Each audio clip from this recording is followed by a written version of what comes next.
swerte ba ang unang araw ng December sa'yo? Eto na ang inaabangang mga gabay, patnubay palala at prediksyon ngayong araw ng unang araw ng December 2023 mula kay Master Hans Kua.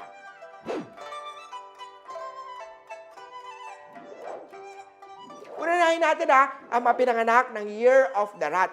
Nalalapit na ang Pasko. Pagdating sa love life, may surprise siya para sa'yo na sobrang ikatutuwa mo. Next naman hindi ka na member ng samahan ng malamig ang Pasko. Blue at 17 ang swerte kay Year of the Rat. Sa mga Ox naman tayo, marami ang nagkalat na peke ngayon, lalo na ang mga pekeng kaibigan. Kaya maging mapili sa kaibigan dahil hindi lahat ay totoo ang sinasabi sa'yo. Pink at 4 ang swerte kay Year of the Ox. Sa mga Tiger naman tayo, hindi mo inaasahan na may magagalit o matatampo sa'yo dahil sa nagawa mo. Magpakonsulta kay Master Hans Kua ng Baraha Tarot Card Reading para sa gabay sa kapalaran.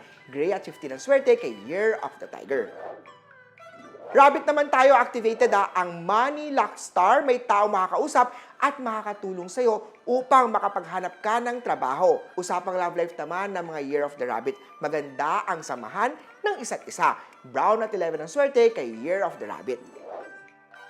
Dragon naman tayo, sa bawat problema na iyong dinaranas, asahan mong may kamag-anak na laging nandyan para tumulong o tutulong sa'yo. Magsuot ng Black Onyx na Lucky Charm upang maiwasan ng problema o negative star. Red at 1 ang swerte kay Year of the Dragon. Sa stick naman tayo, ikaw ang pinakamaswerte ngayong araw. Mahalaga sa'yo ang opinyon ng ibang tao, kaya lagi kang naaabuso. Be proud of what you are. Huwag mong baguhin ang sarili mo para lang magustuhan ka nila. Ako at 6 ang swerte kay Year of the Snake. Para sa mga pinanganak ng Year of the Horse, iwasan ang pagiging ma-attitude, lalo na sa iyong sweetheart o kasintahan.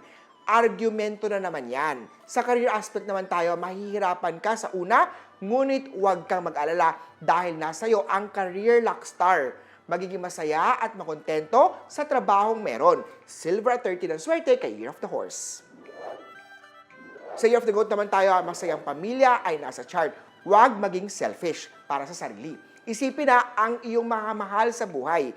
Kung may mabigat na dinadala, maaaring magpakonsulta kay Master Hans Kua para personal na mag-guide kita sa iyong problema. Pitch at 9 ang swerte kay Year of the Goat. Sa Monkey naman tayo, huwag mong mamasamain ang payo nila sa iyo. Pagdating naman sa pera, may money loss star na posibleng maranasan. Iwas tayo dyan. Makakatulong ang pagsuot ng Jade na Buddha Charm para ma-enhance ang Money Luck Star. Pitch at 9 ang swerte kay Year of the Monkey. Sa Rooster naman tayo, Missing Object Star activated. Posibleng hindi ka na niya kausapin dahil sa hindi pagkakaunawaan.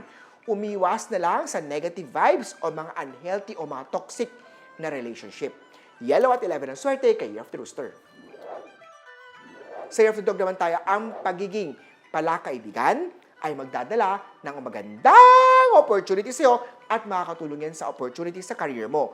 Ang pagiging palakaibigan ay maghahatid din sa iyo na marami pang taong matutulungan at magtutulong para sa iyo. Maroon at 15 ang swerte kay Year of the Doggy.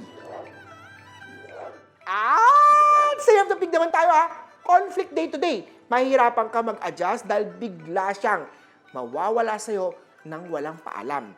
Pagdating naman sa Travel Star, posibleng hindi agad matuloy dahil sa busy ang schedule mo. Orange at 3 ang swerte kay Year of the Piggy. Muli po, ito po yung mga gabay, patnubay, palala at prediction lamang ni Master Hans.